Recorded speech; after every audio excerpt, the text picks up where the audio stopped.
hari yang ajaib di taman. Pada suatu hari yang cerah, ibu dan ayah mengajak si kecil ke taman. Hari itu adalah hari yang ajaib, penuh keceriaan dan tawa.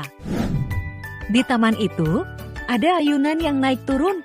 Si kecil duduk di ayunan tersebut dan bunda mendorongnya dengan lembut.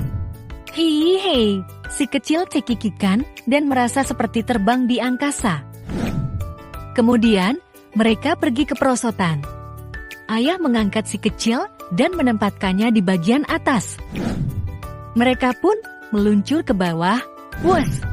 Sangat menyenangkan meluncur ke bawah. Selanjutnya, mereka melihat sebuah kotak pasir. Si kecil duduk di pasir yang lembut dan mulai membuat istana pasir kecil. Ibu dan ayah juga ikut membantu. Mereka membangun menara yang tinggi dan tertawa ketika mereka tidak sengaja merobohkannya. Setelah bermain, mereka menemukan sebuah pohon yang rindang. Mereka duduk dan berpiknik. Ibu membawa roti lapis yang enak dan buah-buahan yang segar. Mereka berbagi makanan dan bersenang-senang bersama. Ketika hari semakin siang, mereka melihat anak-anak lain bermain bola dan berlarian. Si kecil ikut bergabung dan mencoba menendang bola. Semua orang bersorak dan bertepuk tangan. Ketika tiba waktunya untuk pulang, si kecil merasa lelah tapi bahagia. Mereka memeluk ayah dan ibu, berterima kasih atas hari yang menyenangkan di taman. Demikianlah, si kecil mengalami hari yang istimewa di taman bersama bunda dan ayah. Mereka bermain ayunan, meluncur di perosotan, membangun istana pasir, berpiknik, dan mendapatkan teman baru. Itu adalah hari yang penuh dengan kegembiraan dan kenangan indah.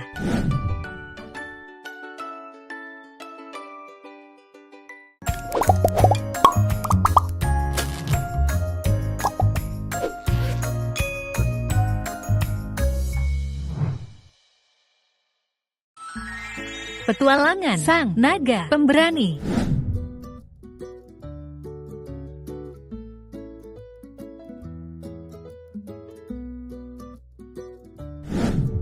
Alkisah, ada seekor naga pemberani bernama Dizzy.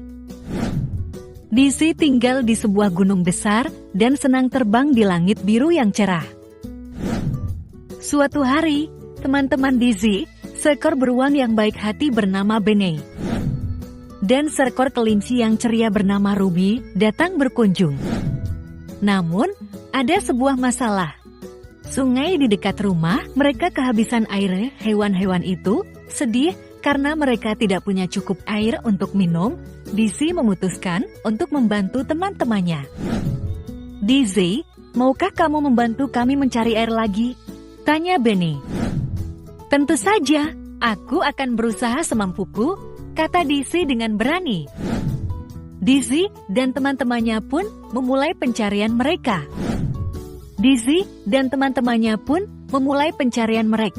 Mereka berjalan melewati hutan yang hijau, mendaki bukit yang tinggi, dan menyeberangi lapangan yang luas. Dalam perjalanan mereka bertemu dengan seekor burung hantu yang bijaksana bernama Oli, yang mengetahui tentang sebuah danau yang luar biasa bernama Danau Glimmer yang memiliki banyak air. Untuk mencapai Danau Glimmer, mereka harus melewati sebuah gua yang gelap. Dizzy merasa takut, tapi dia ingat bahwa dia adalah seekor naga yang pemberani. Dia menarik napas dalam-dalam, dan dengan bantuan teman-temannya, dia terbang melewati gua yang gelap. Akhirnya, mereka sampai di Danau Glimmer. Airnya berkilau seperti berlian di bawah sinar matahari. Dizzy mengisi sayapnya yang besar dengan air dan terbang kembali ke rumah mereka. Dizzy menuangkan air itu ke sungai, dan tak lama kemudian sungai itu mengalir kembali.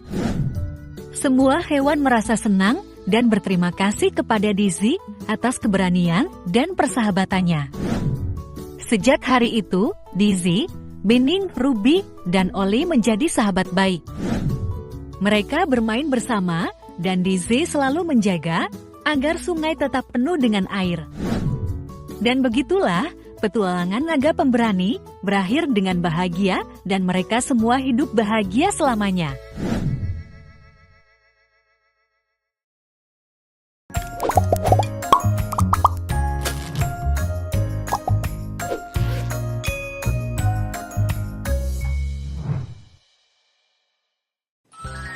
Persahabatan unicorn yang tersesat.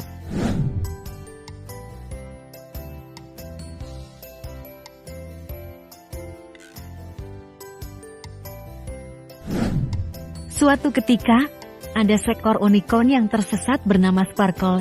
Sparkle merasa sedih dan kesepian karena tidak memiliki teman bermain. Pada suatu hari yang cerah, Sparkle bertemu dengan kelinci yang ceria bernama Hoppy. Hoppy menghampiri dan berkata, "Hai, aku Hoppy, siapa namamu?" "Aku Sparkle." "Unicorn yang hilang?" jawab Sparkle lembut. Hoppy tersenyum dan berkata, "Jangan sedih, Sparkle. Aku akan menjadi temanmu. Kita bisa bermain dan bersenang-senang bersama." Mata Sparkle berbinar-binar karena gembira. Ia sangat senang karena telah menemukan seorang teman. Mereka bermain setiap hari, berlari dan melompat dan tertawa bersama. Saat mereka bermain, Sparkle dan Hoppy belajar berbagi dan saling membantu. Mereka selalu ada untuk satu sama lain ketika mereka merasa sedih atau membutuhkan bantuan. Suatu malam, mereka duduk bersama dan membicarakan hari mereka. Sparkle berkata, "Hoppy, sebelum aku bertemu denganmu, aku tersesat dan kesepian. Sekarang, aku punya teman yang luar biasa sepertimu dan aku sangat bersyukur." Hoppy menjawab, "Aku juga berterima kasih padamu, Sparkle. Kamu membuat hari-hariku lebih bahagia. Teman itu berharga, dan aku senang memilikimu sebagai temanku." Sparkle dan Hoppy tahu bahwa persahabatan sejati itu seperti sihir. Mereka berjanji untuk selalu ada untuk satu sama lain, apapun yang terjadi. Maka, Sparkle si unicorn yang hilang, dan Hoppy si kelinci yang bahagia menjadi sahabat selamanya. Mereka tahu bahwa dengan adanya teman di sisi mereka, mereka tidak akan pernah merasa tersesat atau kesepian lagi. Pesan moral dari cerita ini adalah bahwa persahabatan sejati membawa kebahagiaan dan membuat kita merasa istimewa. Memiliki seorang teman berarti berbagi kegembiraan dan saling membantu, membuat hidup menjadi lebih indah dan menyenangkan.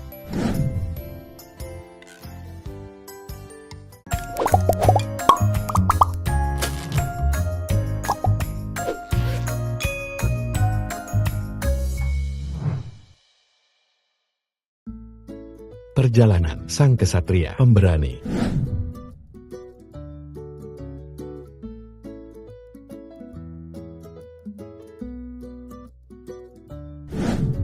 Alkisah, di sebuah kerajaan yang penuh dengan ksatria pemberani dan orang-orang yang baik hati, ada seorang ksatria pemberani bernama Leo.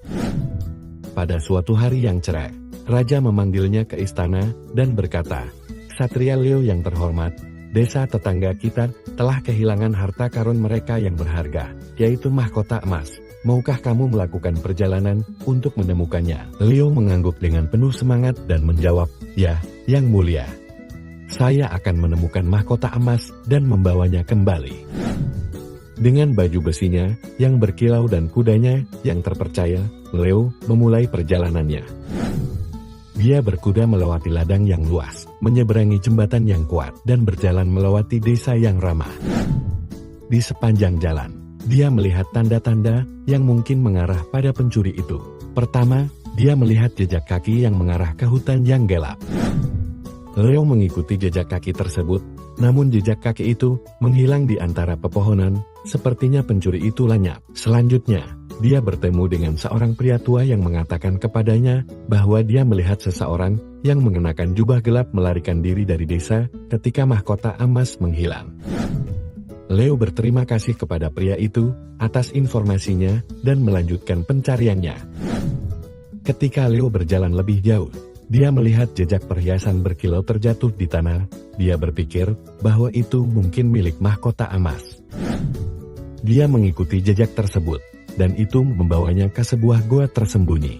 Di dalam goa tersebut, Leo menemukan koleksi harta karun yang dicuri, termasuk mahkota emas. Dia tahu bahwa dia telah menemukan tempat persembunyian rahasia sang pencuri. Leo dengan hati-hati mengumpulkan semua harta karun yang dicuri dan kembali ke desa. Para penduduk desa sangat gembira melihat mahkota emas kesayangan mereka kembali. Raja sangat terkesan dengan keberanian dan kepintaran Leo. Dia berkata, "Terima kasih, Ksatria pemberani Leo, karena telah menemukan mahkota emas dan menggunakan mata Anda yang tajam untuk memecahkan misteri ini." Leo tersenyum bangga dan menjawab, "Suatu kehormatan bisa membantu, Yang Mulia." Sejak hari itu, Leo menjadi pahlawan di kerajaan yang dikenal karena keberanian dan pemikirannya yang cerdas. Dia terus melindungi kerajaan dan rakyatnya, selalu siap menghadapi tantangan apapun yang menghadap. Maka, perjalanan ksatria pemberani berakhir dengan penuh kemenangan, dengan kembalinya mahkota emas dan desanya yang aman dan bahagia. Kisah Leo mengajarkan kepada semua orang bahwa keberanian dan penggunaan akal sehat dapat membawa seseorang pada petualangan yang hebat dan memecahkan misteri yang paling sulit sekalipun.